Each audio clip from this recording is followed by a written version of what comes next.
Hotep, everybody. This is Michael Imhotep, founder of the African History Network and host of the African History Network show. I'm a talk show host, researcher, lecturer, writer, and historian, and national political commentator. It is Tuesday, June 18th, 2024. And I want to talk about this story. I posted on our Facebook fan page, the African History Network, and it deals with recent comments from veteran actor Morgan Freeman. Okay. And it reiterates some comments that Morgan Freeman has made before about Black History Month. Some comments I would say are uninformed comments. This is an article from independent.co.uk. Morgan Freeman says he detests Black History Month, quote unquote, it's not right. He says, my history is American history, and he's promoting a new document. I think it's a documentary or movie he has out. But he did an interview with Variety magazine. And in this interview with Variety, in the new interview with Variety, Morgan Freeman elaborated on those feelings. He said, I detest it. He said of Black History Month, he said, quote, the mere idea of it, you are going to give me the shortest month in a year. Are you going to celebrate my history? This whole idea makes my teeth itch. It's not right, end quote. He added, my history is American history. It's the one thing in this world I am interested in, beyond making money, having a good time, and getting enough sleep, end quote. Okay. He's currently promoting The Gray House, a Civil War era historical drama he produced along with Kevin Costner. All right. So, yes, he's interested in history, and he did a series on the History Channel as well, dealing with African Americans in history. But he's grossly wrong about Black History Month, African American History Month, which was created in 1926 by Dr. Carter G. Woodson, okay, who co-founded the Association for the Study of African American Life and History, September 9th, 1915. So these comments here are similar to comments Morgan Freeman made in 2006 in an interview with Mike Wallace for 60 Minutes. If we just look at this briefly, and then what I'm going to do is on March 31st, 2024, I interviewed one of my friends and fellow historians, Professor Manu Ampim. Okay. And Professor Manu Ampim, we talked about a number of different topics. And the main topic was dealing with a history of African civilizations. But we also talked about Dr. Carter G. Woodson, in the father of Black history, and we talked about African American History Month, Black History Month, and Dr. Woodson's work dealing with African history also. Okay, so I'm going to play that interview next for you, an excerpt of that interview what we did with Dr. Carter G. Woodson. But there's a total misunderstanding of this history. First of all, Black History Month was never designed to be the only time of the year we celebrate our history. Okay. And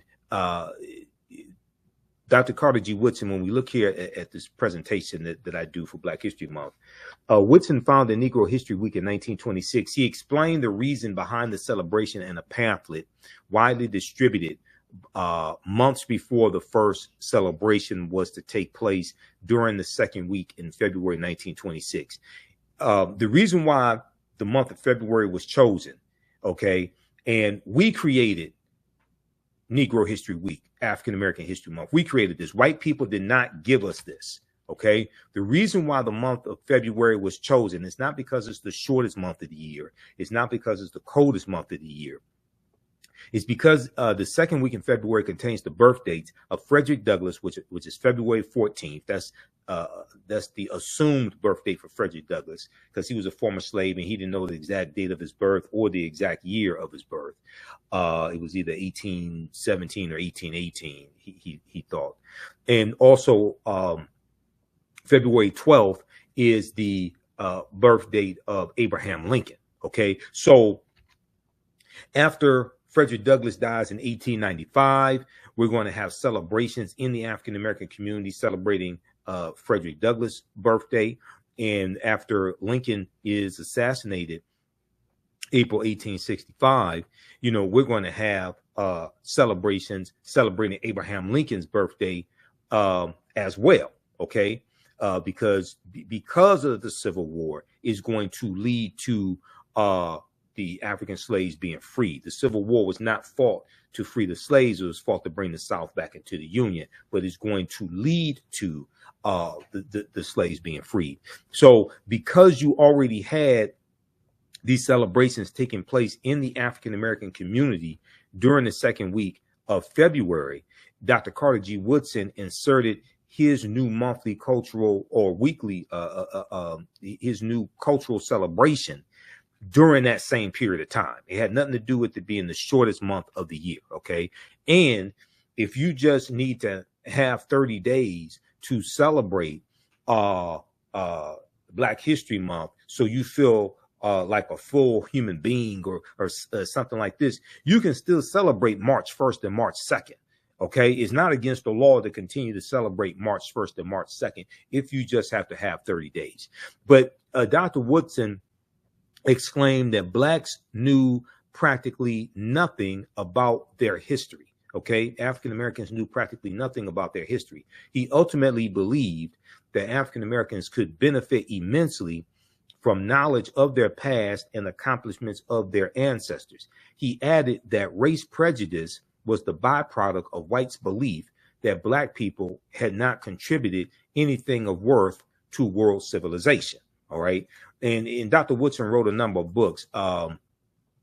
Miseducation of the Negro in 1933 was his most popular book, but he also wrote African Background Outlined as well. He wrote books dealing with the history of Africa also. Dr. Woodson argued that if the historical record was set straight, that if the history of Black people were studied along with the achievements of others in schools, not only would Black youth develop a sense of pride and self-worth, but racism would also be abolished.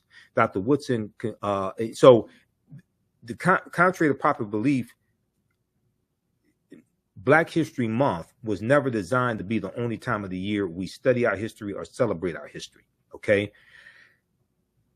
Dr. Woodson said that the history of African Americans had to be taught year-round.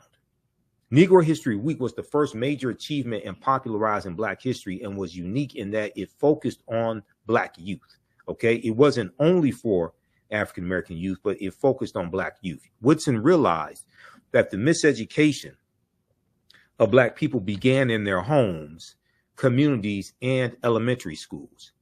Dr. Woodson's vision of Negro History Week was optimistic, strategic, and long-term. Optimistic, strategic, and long-term.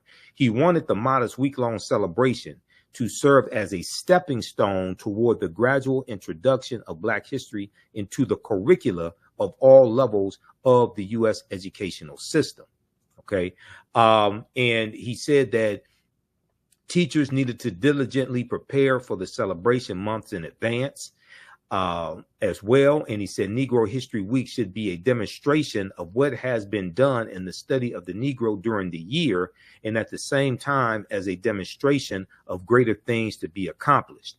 He said this was in his instruction to school teachers. Okay. He said that a subject which receives attention 1 week out of the 36 will not mean much to anyone. Read Dr. Peril Dagbovi's fantastic book on Dr. Carter G. Woodson called Carter G. Woodson in Washington, D.C., the father of Black history. Okay, so there's a lot of just gross, total misunderstanding of African American History Month. And in the segment from the interview I did with historian Professor Manu Ampim, professor at Contra Costa College, Professor Manu Ampim talks about moving to African Heritage Month as well. And he talks about how a lot of African Americans are afraid of embracing African culture, African history. And he also has criticisms for ASALH Today, Association for the Study of African American Life and History, which is the organization that Dr. Carter G. Woodson co-founded September 9th, 1915. Before we go to the excerpt of the interview I did with Professor Manu Ampim, I want to remind you, visit our website, AfricanHistoryNetwork.com, AfricanHistoryNetwork.com, and register for the online history classes that I teach on the weekend. And we have our Juneteenth, my latest lecture here as well, dealing with the real history Juneteenth. That's in digital download and on DVD format. But Saturdays, I teach ancient Kemet, the Moors, and the Ma'afa, understanding the transatlantic slave trade, what they didn't teach you in school. We deal with thousands of years of history and what leads up to the transatlantic slave trade taking place. So the next classes for that are June 22nd and June 29th, 4 p.m. Eastern Standard Time. Click right here to register for that. We have our class lesson plan here that you could read and actually download. We deal with thousands of years of history and what leads up to the transatlantic slave trade taking place. And Sunday, June 23rd, my new class starts up, 10-week online history course, Black resistance movements from the Haitian Revolution, U.S. Civil War, Civil Rights Movement, Black Power Movement, 1800 to 1968. That class is on sale, $80. Register for that. You can register for both classes in the course bundle. It's on sale right now, $120 for the course bundle. But this is a fantastic class, and we look at history from 1800 through 1968, 1970 to see what leads up to the Civil War taking place, what happens after the Civil War ends, the Reconstruction era, Jim Crow era, what leads the laws and policies put in place to lead us to where we are today, to understand where we need to go from here. Now, we do the sessions live. All the sessions are archived and recorded. You can go back and watch it anytime. Even after the course is over with, you can go back and watch the entire course, okay? So visit our website, AfricanHistoryNetwork.com. The content is PG-13, so you could use this content with our children. Also, I have other lectures that I've done there as well in DVD format and digital download format at our website, AfricanHistoryNetwork.com. And you can support the African History Network, $, the AHN Show, through Cash App, $, the AHN Show through Cash App, and through PayPal, paypal.me/the AHN Show. So we have the information right here on the homepage and our link to Cash App and PayPal as well.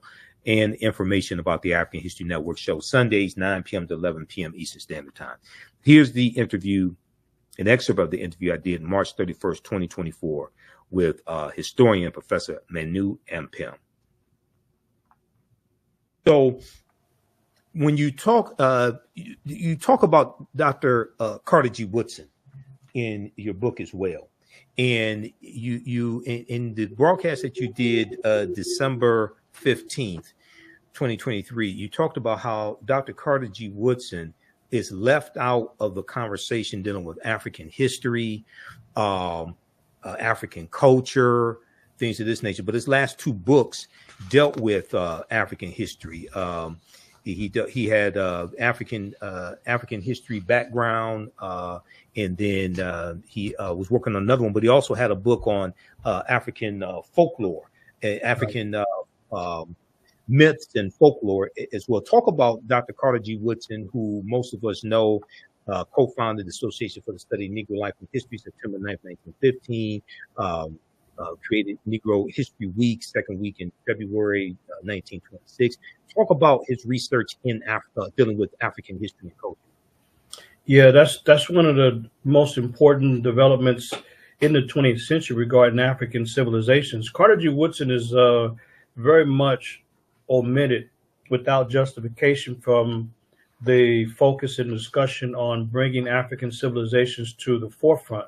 One of the things that Woodson did, I mean, he created his organization, the Association for the Study. At that time, it's called Negro Life and History. Now it's Association for the Study of African American Life and History. And Woodson began to do his work in the early 20th century. And when Woodson was around up until when he passed in 1950, his focus was increasingly on African civilizations. But from the time that Woodson led the charge to make the focus on history of Black people front and center, when he created the week in the second week of February 1926, Africa had always been a central component for Woodson. So and he's left out. So a couple of things that folks should know: he wrote several books on Africa. You mentioned Right. African myths and folk tales. That was one. The last two books he wrote was African Heroes and Heroines, and the last book is the African Background Outline. That was Right. the last two books. Not only that, but the last three articles written by the great scholar who passed in 1950. The Right. last three articles written by Woodson was a article series simply called Egypt, a 3-part series, and it was called Egypt because for Woodson, the mission was to bring back the missing pages, the missing chapters, and the missing volumes of the Black contribution to U.S. and world history. So for Woodson, this was unacceptable that Black people had been written out of the story of U.S. and world history and contributions. So for him, it was to establish our humanity. So when Woodson is focusing on in his essays and his books and his presentations to his organization, when he's arguing that there has to be the missing pages put back into the story, he's not just talking about the experience here in the U.S. He's looking at a global experience. When he says world history, he means just that. But so when Woodson was around, not only is he writing about African civilizations in his articles, his essays, and his books, but even the theme of the organization. You look at the organizational themes, and you see a number of themes during the lifetime of Woodson dealing specifically with Africa. Since that Right. time, the organization's moved away from Woodson's position on Africa. And the problem is that people don't even know. If they look at the journal now it's a Journal of African American Life and History, but the Journal of Negro History, Negro history. when that was founded in 1916, the very first issue is dealing with Africa. And not only that, but he has a team of writers who are focusing on Africa. So they from the very first issue of the journal, volume 1, number 1, there's several articles dealing with Africa, and they constantly did book reviews, and they're on Africa, not only from the first issue of the volume of the journal all the way through. But not only that, but even the bulletin. Later on, they created the bulletin of then it was called Bulletin of Negro History. Now it's a Bulletin of the Black History Bulletin. But in 1937, the very first issue, Woodson, as the editor, he has a big old picture of Africa on page 6, a big old picture on the very first issue. And in fact, all the way through, there is focus on Africa, and this gets left out of the scholarly discussion. And when scholars are looking at the Black history movement, they leave out Woodson and his unique focus on African civilizations. Like, for example, let me just give one example of what gets left out. So in March of 1939, the so-called Negro History Bulletin, which was designed and focused on for teachers, so that teachers can teach the students, this is what Woodson wrote. He says, sculpture reached its first, sorry, let me go to the title. The title is The Negro in Art, From Africa to America. And this is the March 1939 issue, volume 2, number 6. And this is what Woodson writes. He says, sculpture reached its first high level in ancient times under the Egyptians. The Sphinx near the pyramids of Giza, the temple at Luxor, the rock temple at Abu Simbel, and the obelisk show the greatness of Egyptian architecture and sculpture. And so he's claiming Egypt or Kemet as an African civilization, but he's writing articles all the way through. He's reviewing books like Lorenzo Turner on Africanisms in the Gullah dialect, and Woodson's reviewing the books like that because Africa was front and center for Woodson. There's not a time that Woodson was not writing articles and or books about Africa, or his organization having themes dealing specifically with Africa. What Osla has done, and you mentioned Daryl Scott, he's one of the last persons defending Woodson when Woodson said that self-publishing is self-defense. And so what the organization has done, they've left out Woodson's work on Africa, not because it's not there, because they're uncomfortable. So Professor Scott, Dr. Scott, he was arguing that how in the world could you disregard the work of Woodson when he established in 1922 the Associated Publishers. He said that Associated Publishers Inc. Yep, the publishing company. 1922. And so the thing is that Woodson said that nobody can edit and change your work if you're publishing yourself. So that's why for him, he can say whatever he wanted to say. Like you had the great book there, The Miseducation. He was able to say what he wanted to say, when he wanted to say it, and who he wanted to say it to. But what the organization did is decide to disrespect the tradition, disrespect Woodson. And now if you want to get the journal, you got to go through the University of Chicago. And Dr. Scott was one of the last battlers to say, this doesn't make sense. This is not Woodson. This is not Woodson's tradition. But guess what? Those folks are the one, and they may be listening. So what? Challenge the evidence. They're the ones uncomfortable with Africa. That's why they. I get that impression. I get that impression that many of them are uncomfortable with Africa. They're uncomfortable with Africa, and that's why they would rather give up independence against Woodson's position and give the publication to the University of Chicago. So, folks, if you want to get the journal of what's now called a Journal of African American History, or get the back issues of the Journal of Negro History, you got to go through the big mainstream institution, University of Chicago Press, and not through the Association for the Study of African American Life and History, because those professionals who have the money and resources to remain independent, but they don't have the orientation. So they disrespect Woodson and they disrespect his tradition. There's no defense to it. So kudos to the guest you had on, because Brother Dr. Scott. Daryl Scott, he's one of the last ones fighting to try to keep a respectful focus on Woodson's vision. So not only has the organization give up the independent publishing apparatus, but they've abandoned Africa. And you look at the theme. Now everything is African American. There's nothing wrong with that. But look, Brother Michael, here's how we do it in the Woodson tradition. And I have some of the themes. Go ahead, keep talking, because we got some of the themes. Because there's been a theme. There's been an annual theme for Black History Month, Negro History Week, African American History Month since 1928. Yes. Okay, and Dr. Woodson picked these themes. He died in 1950. Go ahead and then we're going to go over a few of these themes that dealt with Africa, because most African Americans don't know there's been an annual theme for Black History Month. When I do my presentations on African American History Month, I said we don't have to keep recycling the same 15 to 20 sanitized Negroes every year. We don't understand how powerful this monthly cultural celebration is and why it was actually created. Go ahead. Yeah, as a matter of fact, to that list, we'll also put 1972 on that list: African art, music, literature, and a valuable cultural experience. But look, I'm glad you have that there, because this is new information that gets omitted. So if we look at the focus of the annual themes, Africa's front and center, because when Woodson said that the goal was to put back in the missing pages of world history, what the hell do you think they was talking about? World history is talking about Africa. So that's why you have African themes. And the last African theme was really 1992, because and it was because of the great work of Van Sertima and others who challenged and exposed Columbus. And that's about it since that time. But everything's been just okay. Now here's what we do in the tradition of Woodson. Two important things I want people to know. Number one, in the current theme by Osala, and they set the national theme for those that follow them. This year is African Americans and labor. So we changed it.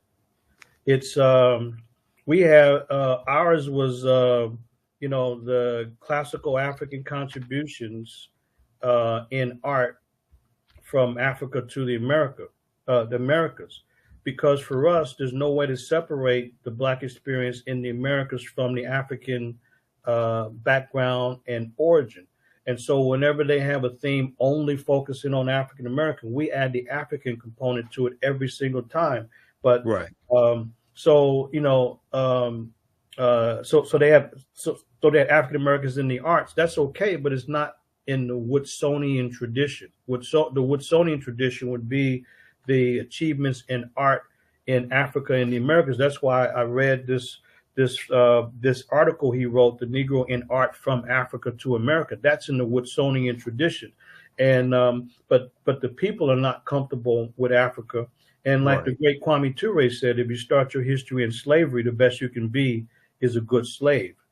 And that's what we're dealing with now. We have people that have disrespected Woodson, and they have only focused on African American because that's what they're comfortable with. So that's one issue to be aware of. The other issue is that it should be properly called. If we're following Woodson's direction and his leadership and his insight, it should be called African Heritage Month, because that's what we're focusing on, African heritage. When people say Black History Month, to them, it means to focus on issues of struggle, of how Black people overcome slavery, escape slavery, or how they got their ass kicked by the police or something like that.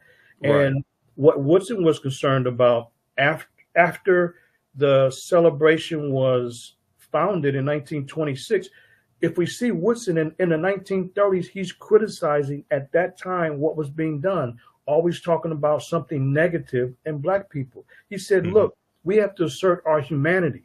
We have to look at Black contributions, achievements, and contributions in the world, and not always associate Black people with a problem. This is why Woodson focused on it as a celebration. And he's embracing Africa. They had plays, they had all kind of skits, plays, all kind of things, important information about contributions, because Woodson understood that we had to assert our humanity and use at least some time of the year to focus on our unique achievements, accomplishments, and contributions in the world. And this is why he continues to embrace Africa. So as he's learning more, he's writing more about it. But what's happened is that people are more and more, they're uncomfortable with Africa. They leave out Woodson's focus on Africa. So when they say Black History Month, it means really, as some of us would say, it's a Negro version where you're only dealing with safe folks who are only, you can only talk about them if they're fighting against slavery or during the civil rights or human rights era, which are great struggles, but it's very limited in scope. And so African Heritage Month means that we have to embrace Africa as we look at the overall Black contributions. This is why at our college, we've always had themes that associate the celebration. That's what we have with Africa and our experience in the Americas. And we tell folks that we do not endorse all of the negativity you all want to bring in February, because this is a chance for us to assert our humanity. So it should be African Heritage Month as a reminder that Africa must be the foundation for our perspective. But those that are dealing with Black History Month, most of that is negative. Like, for example, I saw a flyer, somebody shared something with me that somebody had a Black History Month event, and all I saw was a fashion show and some drinking. So what the hell is this? This is a Black History Month event. You know what I mean? Because it ain't got nothing to do with Africa, and it's got nothing to do with contributions to humanity. So, Brother Michael, what's important is that we reteach and re-educate even the informed community, the so-called, whatever they call it, the conscious community, to shift. Because this is the only way in which we can take back the focus created by Woodson and separate it from all this craziness, and make sure that we define it as African Heritage Month and force people to have positive events that embrace our unique contributions to humanity, which I lay out in my book. I have a whole section on these contributions in math, medicine, architecture, social organization, medicine, you name it. And these contributions must be front and center. And this is what the concern was of Woodson, as he was criticizing those folks that only focused on problems and not the contributions of Black people.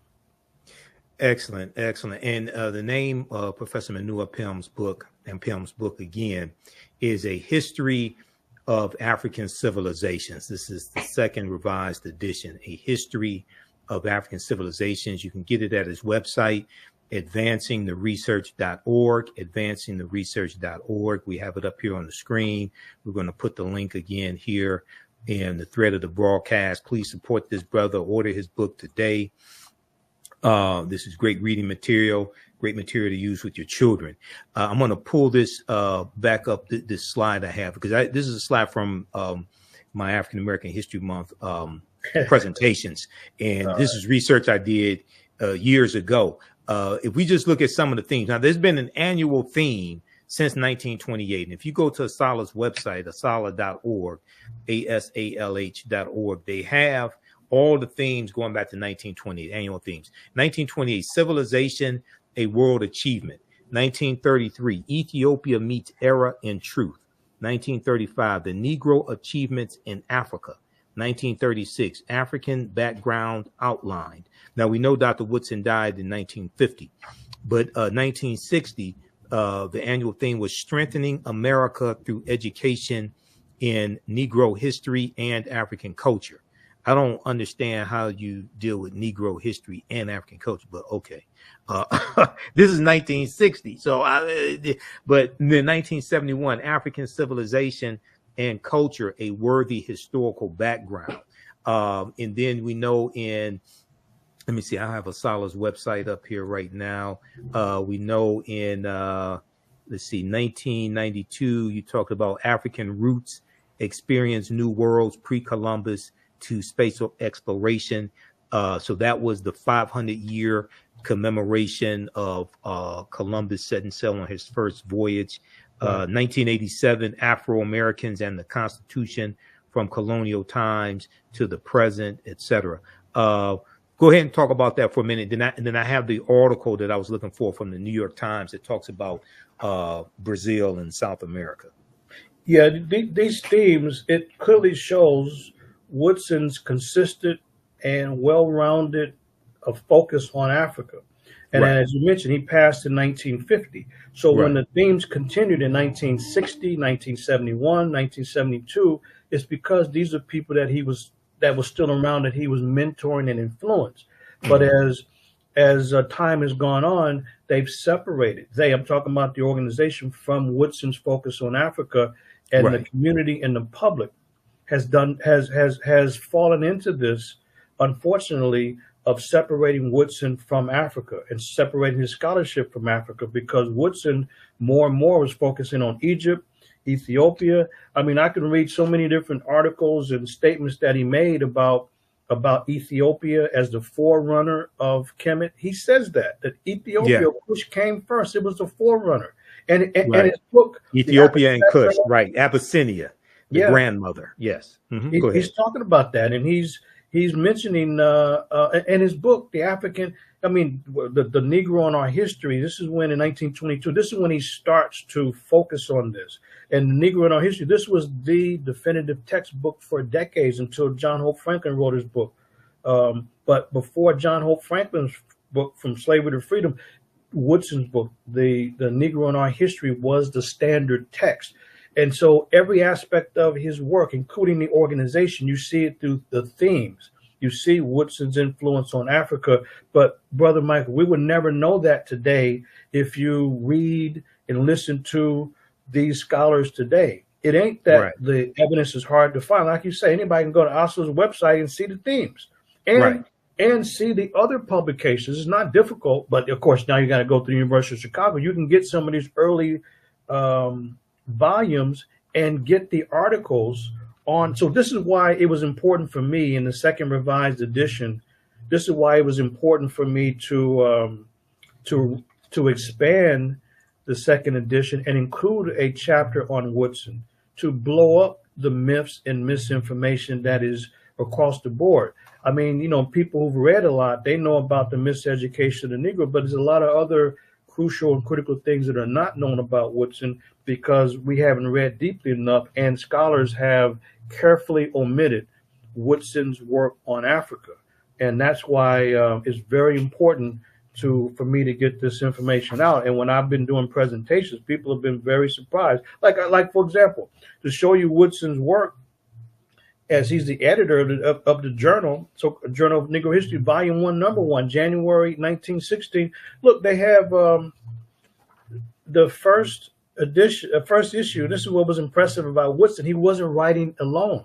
He had a team of writers that was making this contribution. So Monroe wrote a piece called The Passing Tradition and the African Civilization. This is the very first issue.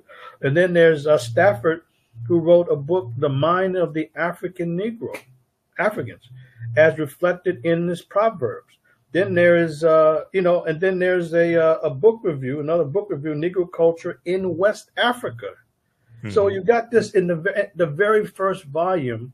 Woodson pulls together a pool of writers to help support his writing and scholarship in the area. So it's a body of writers focusing on Africa in the very early period, over 100 years ago. And we would never know that until we pull up those themes, which are public. You don't even have to register and become a member to see that. And then, and you got the journal, and there's the bulletin, plus there's Woodson's work. So this is why I added the chapter to the book, in order to blow up this nonsense about the misrepresentation. You talk about the miseducation of the Negro. This is miseducation all over again by his own organization, miseducating people about their own founder. And I'll challenge anybody, because documentation beats conversation is right there. And, absolutely. And this is a key. And you know what? This is the second time in my research that I found this. The first was when I was shocked to see that the biggest file that Dr. King kept was his file on Africa and the African liberation movements. So here you got two 20th century giants, and people around them have totally misrepresented the record because they're not comfortable. And not because these men didn't focus on Africa, it's because the propagandists have decided to omit this information. That's why it's so crucial, brother, to challenge people and make sure that we begin to call it and conceive of it and execute February as African Heritage Month, to break away from the craziness around Black History Month, where you got nothing but superficial events that have nothing to do with Woodson, and we should not want any part of that. And just to give people example, if they don't know what I'm talking about, they had an event at UC Berkeley out here a few years ago. It was some black guy. He had apparently success at getting some white nationalists out of the KKK. So that became a Black History Month event to show his success in getting some white supremacists out of the KKK. And they put that on our website at the college. Somebody told me about it. I said, you know what? You got a few minutes to take that nonsense down. So we don't support that. How in the hell does this become a part of our sacred celebration? You know, it's about achievements, accomplishments and contributions in the world, and to assert our humanity and not deal with all of the negativity that we hear and know about and learn about all the time. We cannot always associate Black people with a problem, but that's why I'm focusing on it and really telling the community we got to break away and move forward in February in the Woodsonian tradition and embrace Africa. Exactly. And just so people know, Dr. Woodson chose the second week in February, not because February is the shortest month of the year, but because it contains the birth dates of Abraham Lincoln and Frederick Douglass, the assumed birth date of Douglass. Douglass didn't know his exact birthday, so he took the birth date of February 14th. Most of us know that as Valentine's Day. And then Abraham Lincoln's birthday, February 12th, because going back to when Frederick Douglass dies in 1895, basically each birthday after that, we had celebrations in our community for Frederick Douglass. And then also there were celebrations that we had in our community for Abraham Lincoln's birthday as well, after, Lincoln's assassinated in 1865. So because those two you already had those celebrations taking place in the African-American community, Dr. Woodson inserted this new cultural holiday, this new cultural celebration into that period. Okay, so that's why it's in February. It has nothing to do with February being the coldest month of the year, the shortest month of the year. And it's not something white people gave us either. Right. I hear this myth also. White people gave us the month of February. No, we took it. Okay, we created this. To the class. Visit our website, AfricanHistoryNetwork.com, AfricanHistoryNetwork.com. Scroll down past the first online course that I teach, Ancient Kemet, the Moors, and the Ma'afa, Understanding the Transatlantic Slave Trade. You can still register for that class. But this new one right here, Black Resistance Movements, this really ties into the political climate, what we see going on in America right now, the backlash against diversity, equity, and inclusion, the resistance against any type of reparative justice or reparations, the attack on voting rights as well, the January 6, 2021 insurrection, which was political violence. All of this is what we see. The seeds of all this during this period of time from 1800 to 1970. Okay, so this 10-week online course, Black Resistance Movements from the Haitian Revolution, U.S. Civil War, Civil Rights Movement, and Black Power Movement. You can register right here for it. Click right here, register for full course. It's on sale, $80. You can register for both classes. We have a bundle pack for $120. It's about a $300 value. There's going to be some bonus content. You're going to get my Juneteenth lecture free when you register for this new class as well, Black Resistance Movements. Okay, so visit our website, AfricanHistoryNetwork.com. and register for it, and we'll see you in class. Hotep, everybody. This is Michael Imhotep, founder of the African History Network and host of the African History Network show. It is Sunday, June 23rd, 2024, and we are live. I wanted to come on and talk about my new online history course that is starting up today. I'm getting ready to jump off of here and start teaching this class. It's called Black Resistance Movements from the Haitian Revolution, U.S. Civil War, Civil Rights Movement, and Black Power Movement, 1800 to 1968. So this is an exciting 10-week online course that I'm teaching. I wanted to come on and give you all a brief overview of the class. Okay, so this class focuses in on history from 1800 to 1968 till about 1971 with the start of the war on drugs. Declared June 17th, 1971 by Richard Nixon. Okay. And this class focuses on what leads up to the Civil War taking place. What are some of the laws and policies put in place that lead us to where we are right now? We deal with the Jim Crow era, the Reconstruction era, in the aftermath of the insurrection that we saw on January 6, 2021 at the U.S. Capitol. Many leading historians drew parallels between the violence that we saw January 6, 2021 and the Reconstruction era, which is from 1865 to 1877. Okay, the Reconstruction era, right after slavery ended.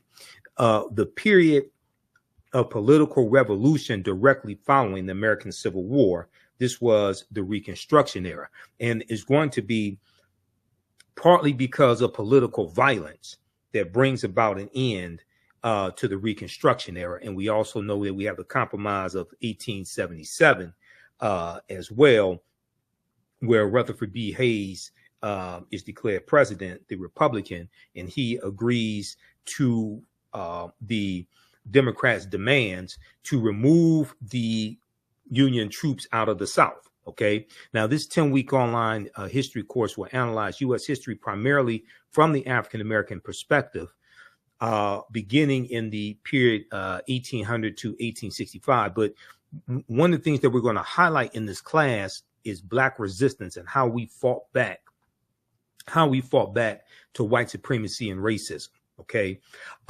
This course looks at different ways African Americans fought back against racism between 1800 to 1968. Your understanding of politics is directly related to your understanding of history. Your understanding of politics is directly related to your understanding of history. We'll analyze U.S. history primarily from the African American perspective, beginning with the Haitian Revolution, which is 1791 to 1804, and the Louisiana Purchase of 1803, because the Louisiana Purchase of 1803 and the Haitian Revolution, those two events are related. And we know that the Louisiana Purchase is going to double the size of the U.S. at the time. And the U.S. is going to get 828,000 square miles of land from France. And one of the reasons why France sold this land is because France and Napoleon and were getting their behinds kicked by the Haitians in their colony of Saint Dominique that those Africans are going to call Haiti. Okay, and then we call it Haiti. And Haiti is the Arawak word for that island nation of Haiti. Okay, this is where that comes from, Haiti. And we talked about this in my class, the class that I taught yesterday, Ancient Kemet, the Moors, and the Ma'afa, Understanding the Transatlantic Slave Trade, what they didn't teach you in work, didn't teach you in school. That Haiti is an indigenous Arawak word, which means mountainous land, mountainous land. So we're going to deal with this history, and then you could trace that history of the island of Hispaniola, or what Christopher Columbus called La Isla Española, the Spanish island, and the word is anglicized to Hispaniola. And the island of Hispaniola is where you have the Dominican Republic and the Spanish colony of Santo Domingo, which the French take over that Spanish colony of Santo Domingo in 1697 and call it Saint Dominique, and that's where Haiti is today. Okay, so when we look at this history, even though we're looking at history from 1800 to 1968, we can trace this history back to the Moors going into the Iberian Peninsula, today known as Spain and Portugal, in 711 AD, and what happens after that. Because we know it's August 3rd, 1492, that Columbus set sail on the Nina, the Pinta, and the Santa Maria, and he's financed by Spain and King Ferdinand and Queen Isabella. We know on August 2nd, 1492, Spain expels the Sephardim, the Sephardic Jews, and we know on January 2nd, 1492, during the Spanish-Grenadian Wars, the Moors lose control of their last stronghold in Spain, which was Grenada. Okay, so we see a chronology of all of this history. And then we see the Louisiana Purchase, which doubles the territory of the United States. The U.S. is going to carve out about 15 states out of that land they get from France. And France did not legally own that land. This is stolen land they got from Native Americans as well as African people who were already here as well. And we know from reading Dr. David Imhotep's book, The First Americans Were Africans, Documented Evidence, we know African people were here in this land we call the United States of America, going back at least 51,700 years ago. Okay, so, this is already a given. Okay, so what we're going to see here in this class is a chronology of this history and what leads to the U.S. Civil War taking place. We'll look at things like the Missouri Compromise of 1820, okay, the Kansas-Nebraska Act of 1854. And after we look at the Mexican-American War, 1846 to 1848. And after the Civil War ends with the, General Robert E. Lee surrenders to General Ulysses S. Grant at Appomattox Courthouse in Virginia, April 9th, 1865. And then you have June 19th, 1865, Juneteenth. But as we will look at in this class, we know that the Emancipation Proclamation did not free the slaves. Okay, the Emancipation Proclamation did not free the slaves. We know that the border states of Maryland, Missouri, Kentucky, and Delaware, they were all exempt from General Order Number 3. Okay, delivered by Major General Gordon Granger. And, we just commemorated Juneteenth, and we should celebrate Juneteenth. But as you saw in the videos from my presentations for Juneteenth 2024, I said that we have to protect the history of Juneteenth and correct the history of Juneteenth. And June 19th, 1865, when those enslaved Africans in Galveston, Texas, got the word that they were freed, that was not the last day of slavery, because Kentucky and Delaware did not abolish slavery until December 18th, 1865. And that is when the 13th Amendment was adopted. We know that when Georgia ratifies the 13th Amendment, December 6, 1865, Georgia becomes the 27th state to ratify the 13th Amendment, and it becomes law, and it's adopted December 18th. So Kentucky and Delaware did not abolish slavery until 6 months after Juneteenth. So how could Juneteenth be the last day of slavery? Okay, so what a lot of these reports that you hear in the media are basically false about Juneteenth. Okay, so we go through and we look at some of these original documents. We look at the U.S. Constitution, Emancipation Proclamation, things of this nature. And the Reconstruction era is a very, very important period of history that's not talked about a lot in schools. Okay, and Americans, number one, are very ignorant of history, but Americans know very little about the Reconstruction era as well. You can register for this class because I'm going to jump off here and jump into the class. class right now at our online school and start teaching the intro to the class. Visit our website, AfricanHistoryNetwork.com, AfricanHistoryNetwork.com. Scroll down past the first online course that I teach, Ancient Kemet, the Moors, and the Ma'afa, Understand the Transatlantic Slave Trade. You can still register for that class. But this new one right here, Black Resistance Movements, this really ties into the political climate, what we see going on in America right now, the backlash against diversity, equity, and inclusion, the resistance against any type of reparative justice or reparations, the attack on voting rights as well, the January 6, 2021 insurrection, which was political violence. All of this is what we see. The seeds of all this during this period of time from 1800 to 1970. Okay, so this 10-week online course, Black Resistance Movements from the Haitian Revolution, U.S. Civil War, Civil Rights Movement, and Black Power Movement. You can register right here for it. Click right here, register for full course. It's on sale, $80. You can register for both classes. We have a bundle pack for $120. It's about a $300 value. There's going to be some bonus content. You're going to get my Juneteenth lecture free when you register for this new class as well, Black Resistance Movements. Okay, so visit our website, AfricanHistoryNetwork.com. and register for it, and we'll see you in class. I want to go back to this PowerPoint presentation. These are some of the actual slides from the class. There are 80 to 100 articles that we look at in this course, and there are numerous slides that I put together for this class as well. There's 2 binders full of articles that I teach, because it's really close to about 100 articles that we look at here. So we go through, we look at the 13th Amendment. Now, contrary to popular belief, people think the 13th Amendment has an exception clause because it says, except as punishment for a crime whereof the party shall have been duly convicted, shall exist within the United States or any place subject to their jurisdiction. So people are under this misconception, oh, well, this is why you have mass incarceration, because of the 13th Amendment. No, that's false, okay? What is the 13th Amendment? What law is the 13th Amendment based upon? The 13th Amendment is based upon what's known as the Northwest Ordinance of 1787.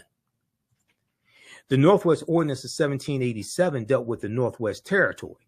It dealt with Michigan, Ohio, Indiana, Illinois, Wisconsin, and Minnesota.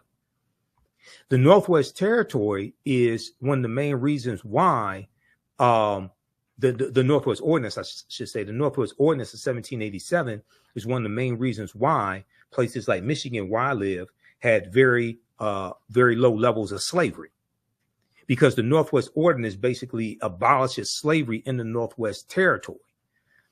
And when I did my presentation for the Detroit Reparations Task Force on March 2nd, 2024, some of you all have seen the video of that lecture because I've been rebroadcasting it on my social media platforms. I talk about the Northwest Ordinance there, officially titled An Ordinance for the Government of the Territory of the United States, Northwest of the River Ohio. The Northwest Ordinance was adopted on July 13, 1787 by the Confederation Congress.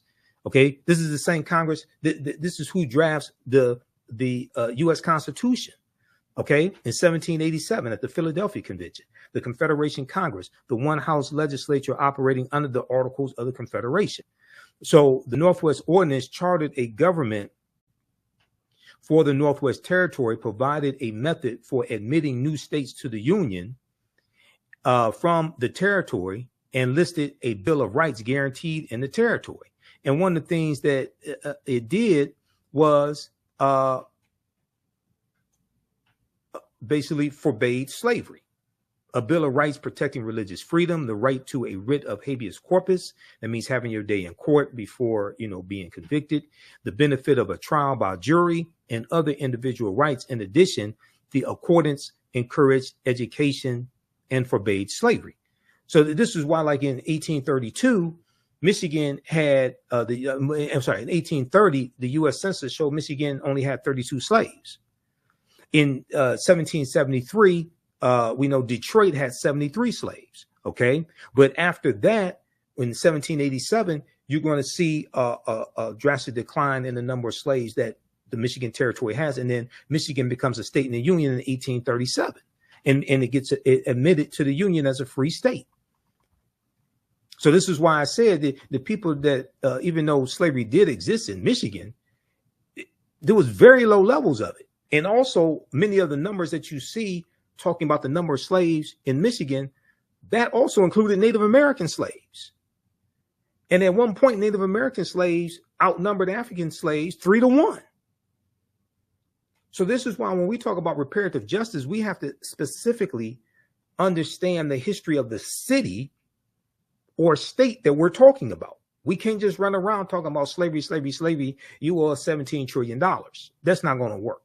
Yeah, I mean, go watch my presentation. I got deep into this.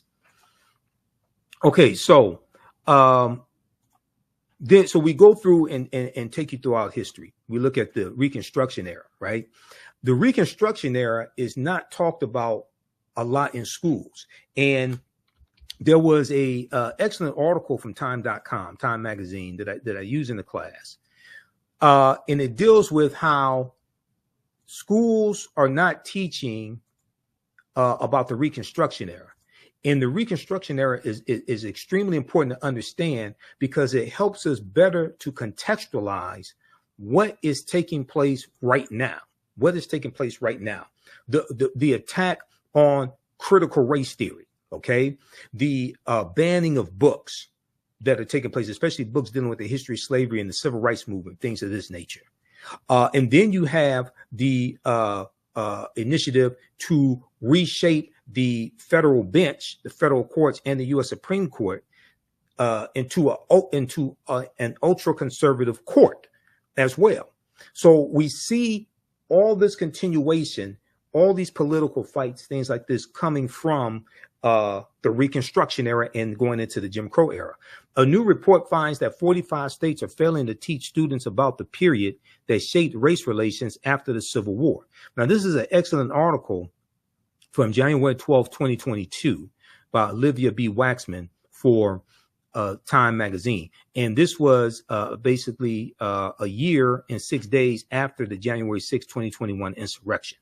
In this article, it says in the aftermath of the insurrection a year ago at the U.S. Capitol, many leading historians drew parallels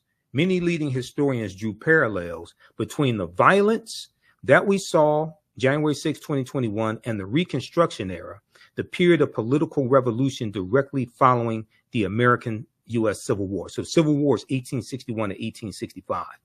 Quote, now, Eric Foner is one of the top historians when it comes to the Reconstruction era. Okay. Historian Eric Foner said, quote, the events we saw reminded me very much of the Reconstruction era.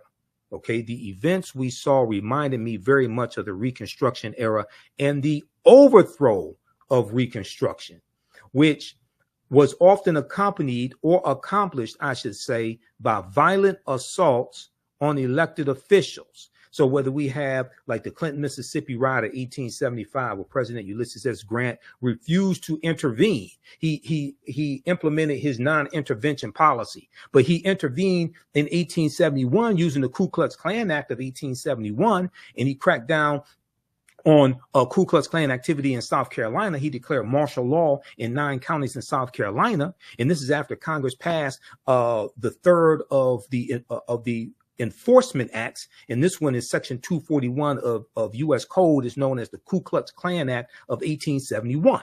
Okay, now Eric Foner is the author of the book Reconstruction, America's Unfinished Revolution, 1863 to 1877. He said this in an interview with the New Yorker magazine published a week after the January 6, 2021 insurrection.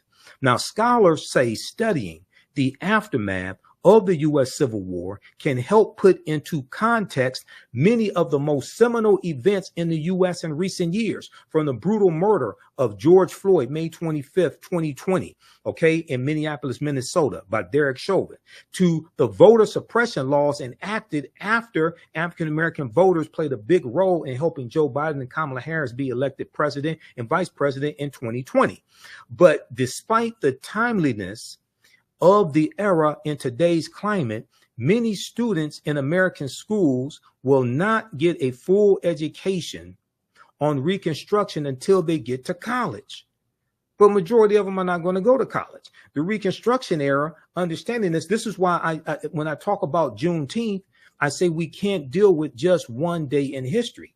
Juneteenth leads you to the Reconstruction era, 1865 to 1877. It leads you to the Civil Rights Act of 1866, which allows African Americans to enter into legal contracts and negotiate wages. And it's the Civil Rights Act of 1866 that's being used against us now in these anti-diversity, equity, and inclusion lawsuits that white conservative Ed Bloom is filing. He filed it against the Fearless Fund, the African American women who give out grants to businesses of women of color.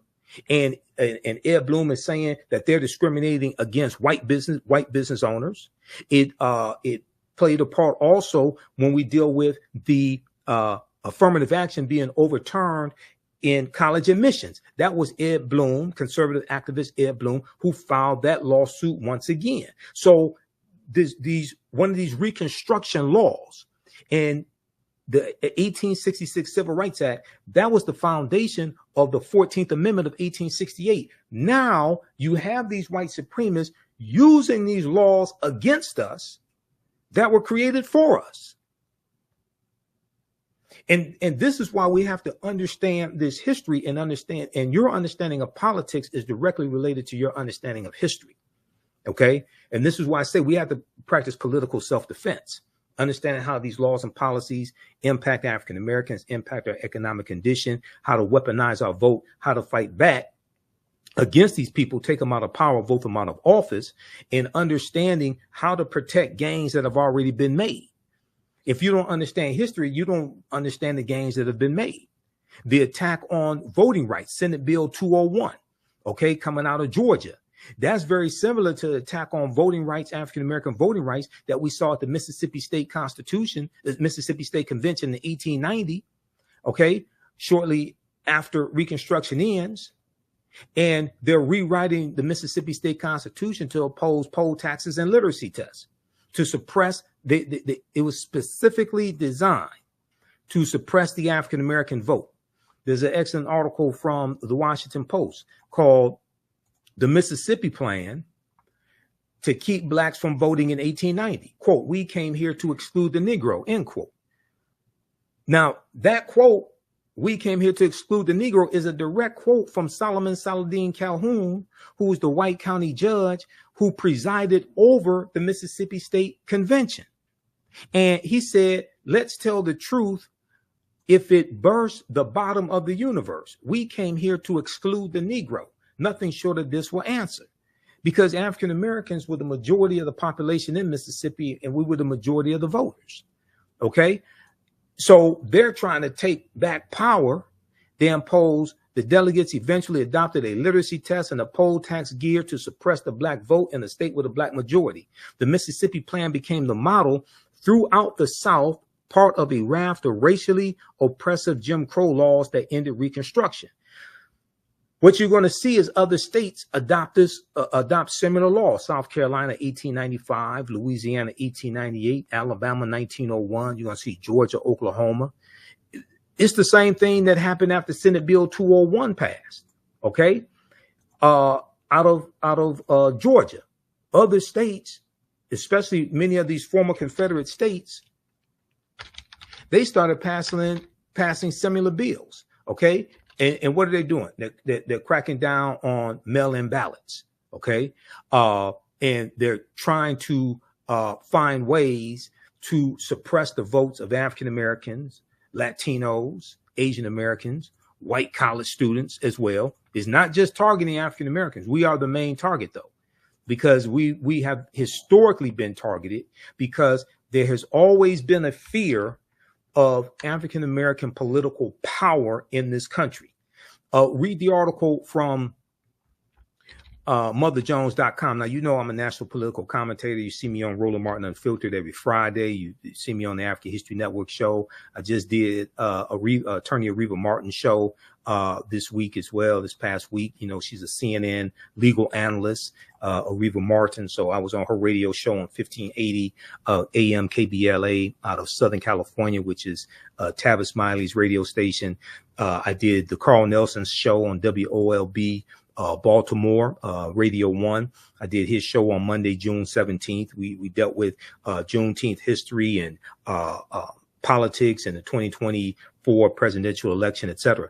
Look at this article right here, May 13th, 2021. Leaked video, Dark Money Group brags about writing GOP voter suppression bill across the country.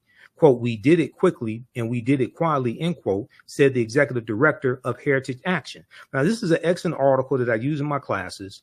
This is written by Ari Berman and Nick Sergey.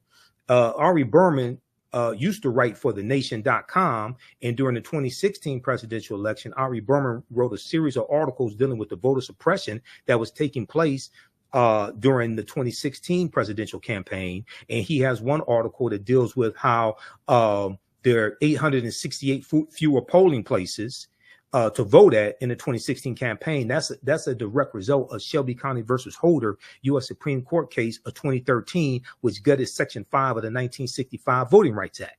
Well, the reason why you needed the 1965 Voting Rights Act is because of what happened in Mississippi in 1890 at the Mississippi State Convention.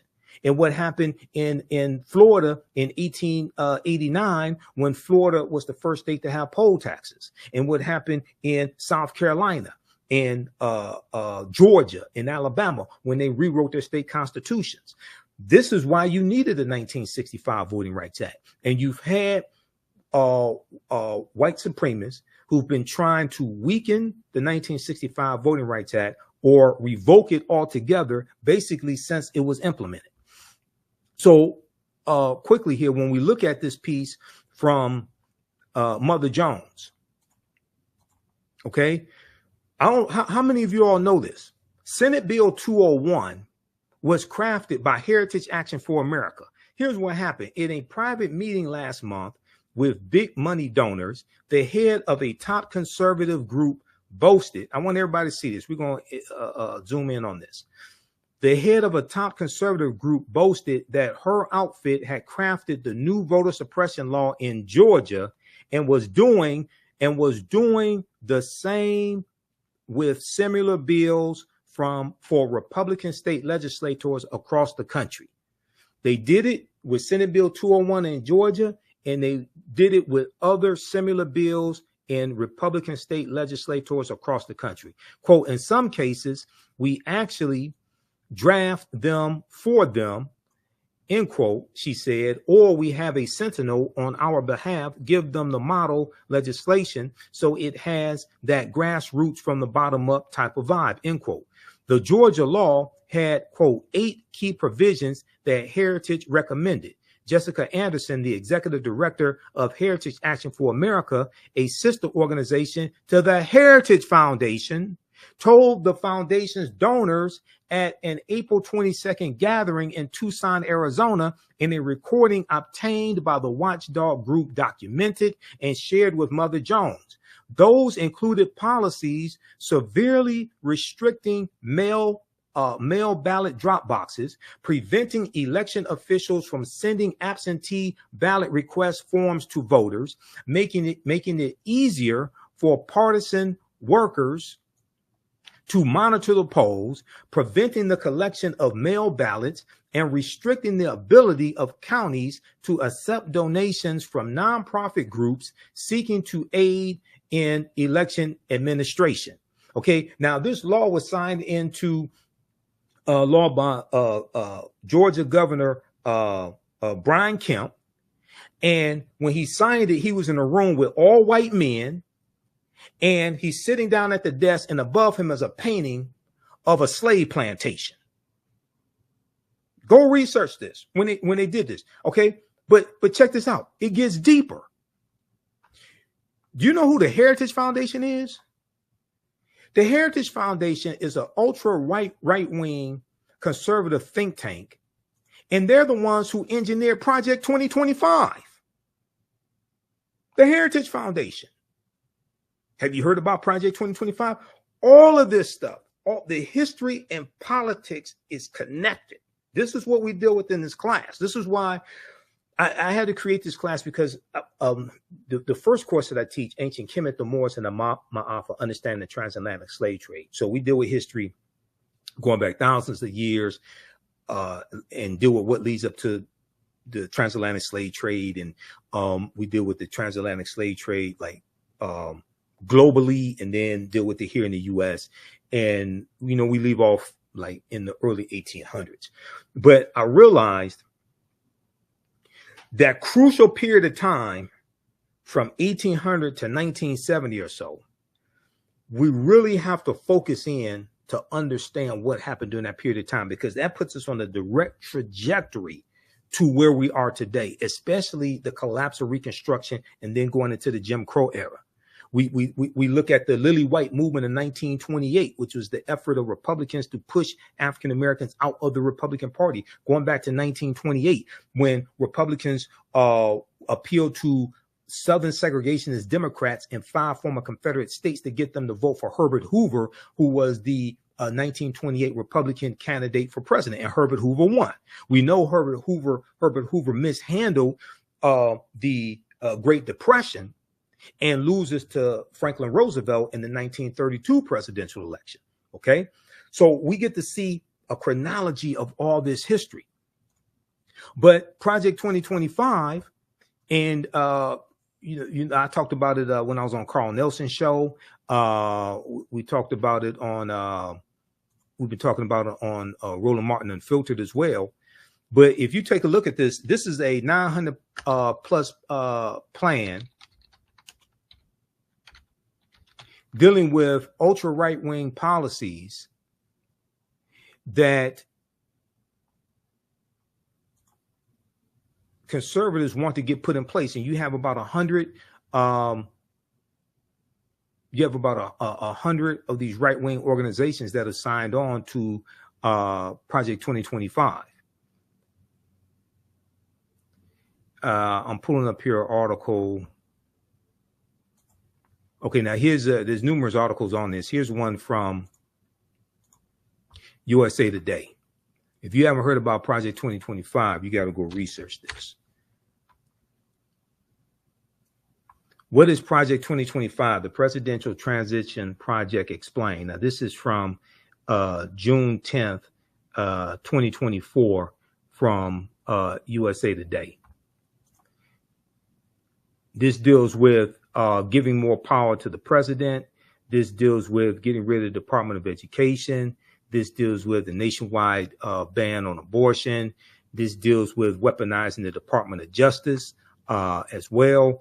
I mean, this stuff is deep. This deals with politicizing federal employees and getting rid of thousands of federal employees and implementing a loyalty pledge as well to be a federal employee. What is Project 2025? The Presidential Transition Project Explained. This is from the USA Today. The detailed plan to dismantle and reconstruct the government laid out by conservative groups known as the 2025 Presidential Transition Project has critics up in arms over its apocalyptic and authoritarian nature. The Heritage Foundation, a conservative think tank in Washington, D.C., led an effort to create the more than 900-page Mandate for Leadership published in April 2023. So this is the type of planning these people are doing.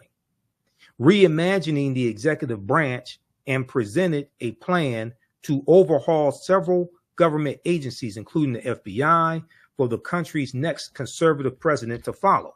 Now, the Heritage Foundation did something similar in 1980 with their Mandate for Leadership. And and that was a book in 1980 that contained 2,000 policies they wanted the Reagan administration to adopt. The Reagan administration adopted 60% of those policies in the first administration of Ronald Reagan, And these were a lot of anti-African-American policies. These policies calling for smaller government, attacking poverty programs, all different types of negative things like this. According to the project's website, the playbook provides a governing agenda and a lineup of people ready to implement it to, quote, rescue the country from the grip of the radical left. Rescue the country from the grip of the radical left. It includes a domestic and foreign policy agenda, a list of personnel, training, and a 180-day playbook. Read the rest of this here, dealing with Project 2025. Okay, there are numerous articles on this, and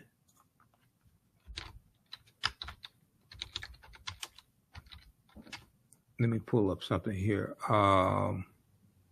This is one from, let's see.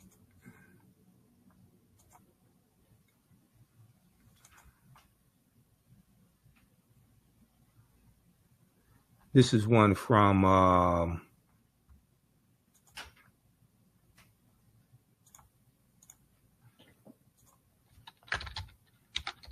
hold on, I'm not gonna pull up that one. That's a video.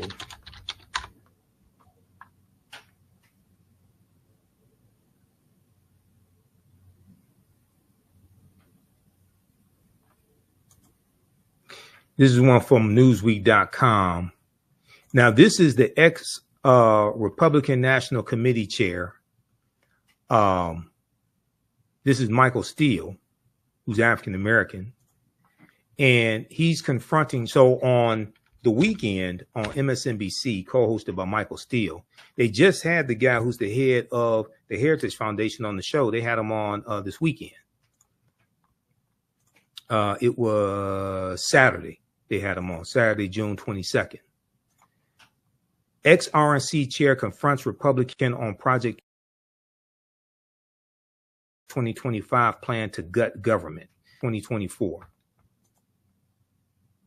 Michael Steele, former chairman of the Republican National Committee, confronted Kevin Roberts, president of the Heritage Foundation, on Saturday over Project 2025, a plan that includes firing up to 50,000 federal government workers.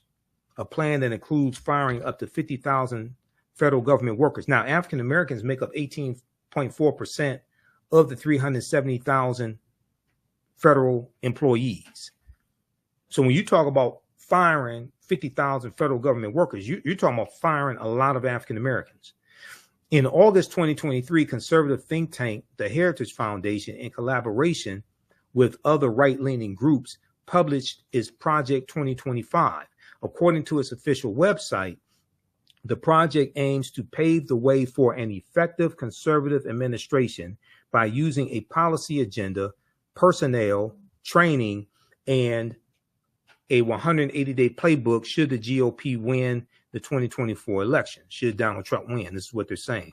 Proposals include reintroducing legislation making it easier to fire federal employees, prosecution for distributing abortion pills by mail, and abolishing recently established diversity, equity, and inclusion DEI initiatives at the Department of Defense.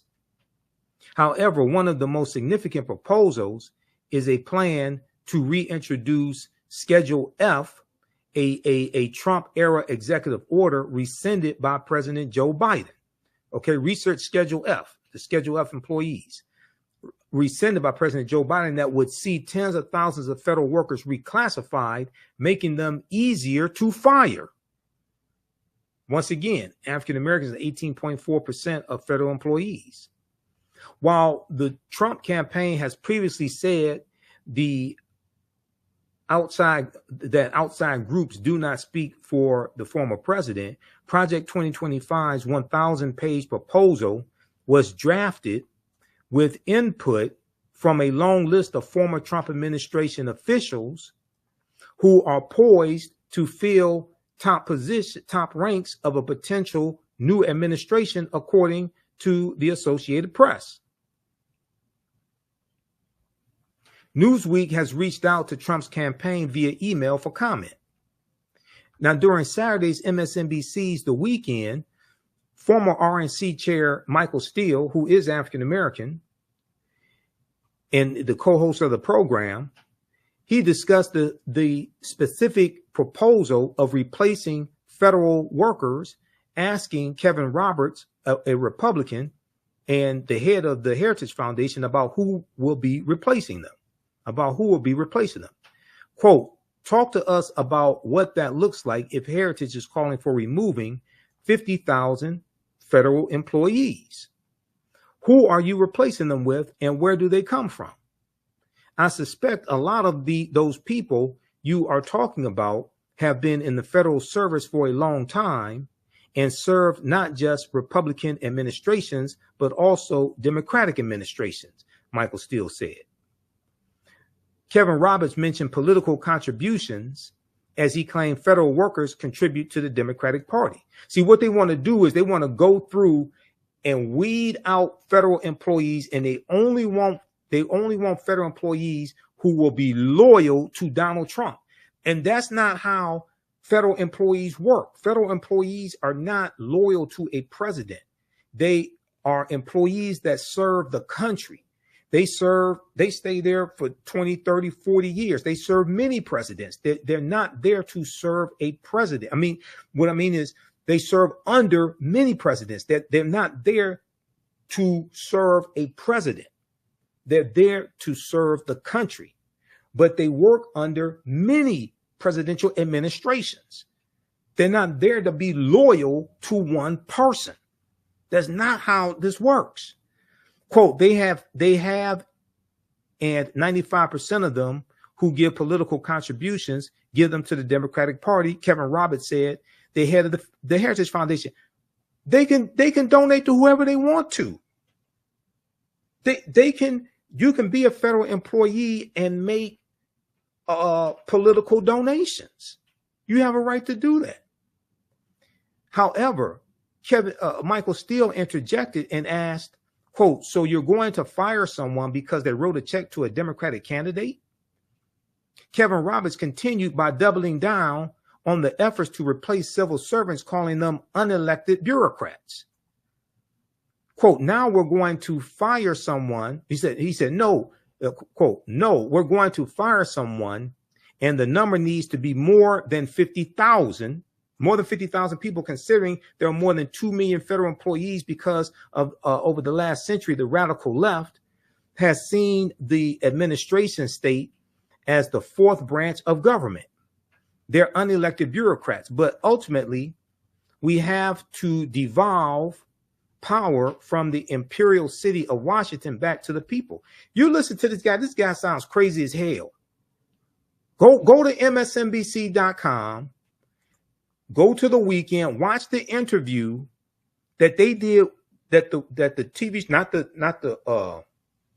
the pop artist, The Weekend, not him, the political show on MSNBC, The Weekend. Okay, with Michael Steele and Simone and Menendez. Okay, go watch that. They interviewed Kevin Roberts Saturday, June 22nd, 2024. This dude sounds like a Trump bobblehead, full of conspiracy theories. And he's the head of the Heritage Foundation. This is the organization that created Project 2025. Not only that, the 226 federal judges that Donald Trump got confirmed, and the 3 Supreme Court judges, those judges came from lists submitted to him from the Heritage Foundation and the Federalist Society. Go research that.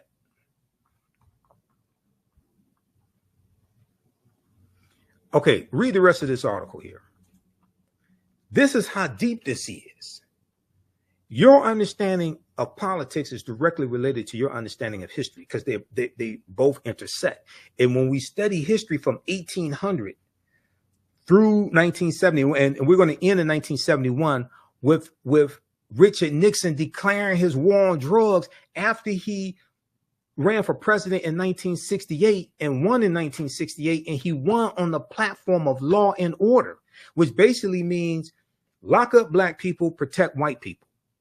And he ran on a backlash to the civil rights movement, the Black Power movement, the rebellions taking place across the country, attacking the anti-poverty programs that the Great Society programs from President Johnson. He attacked a lot of those programs as well. Okay.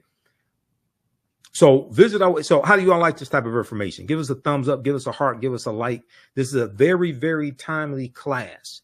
And this helps you to better understand what's taking place in the country right now, dealing with politics, news events, people reclaiming the Confederacy. We just did a story on Roland Martin Unfiltered where 2 schools in Virginia just voted to rename the schools after Confederate heroes, because they changed the names of the schools in 2020 when you had a racial reckoning taking place in this country because of the killing of George Floyd. Now you see a recalibration. Now you see people trying to go back to the way it was because they want to hold on to white supremacy. You have a lot of people that want to hold on to the Confederacy. We're going to deal with the Confederacy in the class, but nations don't name schools and don't have monuments honoring traitors to that nation. The Confederacy, these were traitors who committed treason based upon Article 3, Section 3 of the U.S. Constitution. The U.S. Constitution defines treason.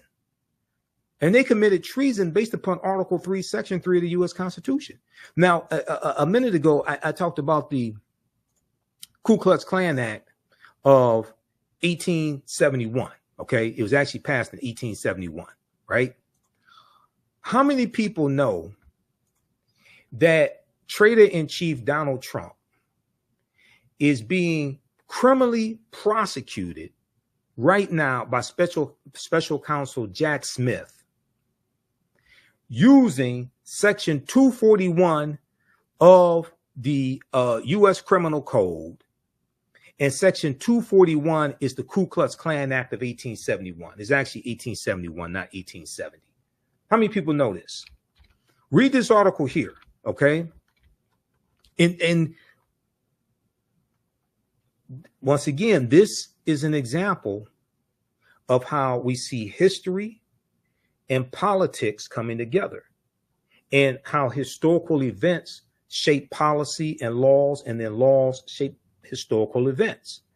This all happened during the Reconstruction era, 1865 to 1877. Read this article from the Washington Post. Trump is charged under civil rights law used to prosecute KKK violence.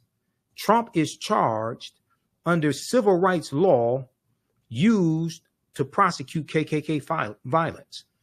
The provision was originally adopted in 1870 and was intended to protect the newly codified rights of black citizens after the Civil War. Well, it was the U.S. Department of Justice that was actually prosecuting these Klansmen. And the U.S. Department of Justice was created in 1870 largely to enforce the new rights of African Americans. That's during Reconstruction. Now, how many people learned all this in school? Okay, how many of your children are learning this in school? So then, when you see, this is why if you see me on Roland Martin Unfiltered and on the African History Network show, I tell you the work that Kristen Clark is doing in the Civil Rights Division of the Department of Justice, the work that Merrick Garland is doing, because the prosecution, the investigation, number one, and the prosecution of the January 6, 2021 domestic terrorists, that is the largest investigation the U.S. Department of Justice has ever done since they were created in 1870. And one of the main reasons why those domestic terrorists attacked the U.S. Capitol is because 16.9 million African Americans voted for Joe Biden and Kamala Harris. And then the day before that attacked January 5th, 2021, you had the special election in Georgia, once again, Georgia, and Senator Raphael Warnock won his election. Okay, the African-American senator, he won his election.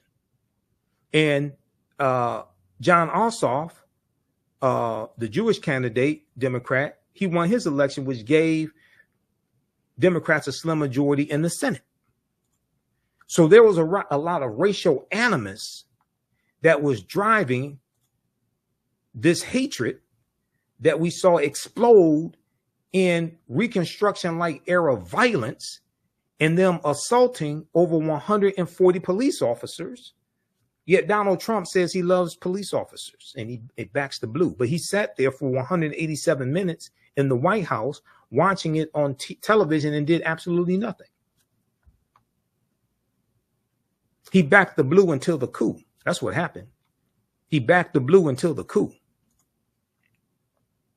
All right, so visit our website. How do you all like this type of information? Who still needs to register for this online history course? I'm about to get out of here and jump into the class and start teaching this class. Visit our website, AfricanHistoryNetwork.com, AfricanHistoryNetwork.com. Scroll down. We have my new Juneteenth lecture there. It's a 3-hour lecture. If you register for this class, you're going to get the Juneteenth lecture in digital download format. Okay. But you can order it in DVD or digital download format. You can register for the first class I teach, Ancient Kemet, the Moors, and the Ma'afa, Understand the Transatlantic Slave Trade, what they didn't teach you in school. Now, we do the sessions live. All the sessions are archived and recorded. You can go back and watch these anytime. So even after the course is over with, you can still go back and watch the class. Okay. A year from now, 2 years from now, you'll still have full access and you can watch the class.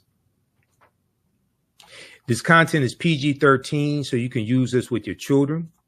Okay, so it's not overly graphic. I don't do a lot of cursing or anything like that. And it's very visual. So there's articles that we reference, books that we reference. I show you usually the book references on the screen, so you don't have to buy any of the books if you don't want to. But register here. We're going to do a class introduction right now. I teach this at my online school, so you can register for this course. Click right here, register for full course at AfricanHistoryNetwork.com. We just posted a link here in the thread of the broadcast. You can also support the African History Network, $ the AHN show through Cash App and through PayPal, paypal.me/the AHN show. It helps us keep doing the research, stay on the air, keep broadcasting, pay some of the bills. This is our official Cash App account, $ the AHN show, SHOW. When you go to it, it'll say Michael. There's some like 5 or 6 fake African History Network Cash App accounts out there that I have identified, like these right here. Oh, and you can click on a Cash App link right here. Here's our QR code. Okay. And then here's our link for PayPal as well. This helps us keep doing the research, stay on the air, keep broadcasting, pay some of the bills, finance our Sunday night show, the African History Network show. I usually do that Sundays, 9 p.m. to 11 p.m. Eastern Standard Time on our social media platforms as well. All right, we have to get out of here. Hopefully you learned a lot today. You can email me through the website if you have any questions, AfricanHistoryNetwork.com. We'll see you in class. Remember, right now is correct wrong behavior. What you do for yourself, what you do to yourself, and what you allow other people to do to you and get away with is based upon what you think about yourself. What you think about yourself is based upon what you have been taught about yourself. What you've been taught about yourself is based upon everything you've read, heard, and seen about yourself. So when you control the radius of a man or woman's thoughts, you can control the circumference of his or her actions, because the mind can't do or teach what it doesn't know. And your understanding of politics is directly related to your understanding of history. Okay, so we'll see you in class. Listen to the African History Network show. And Wakanda, right now is correct wrong behavior. It's not over till we win. Wakanda forever.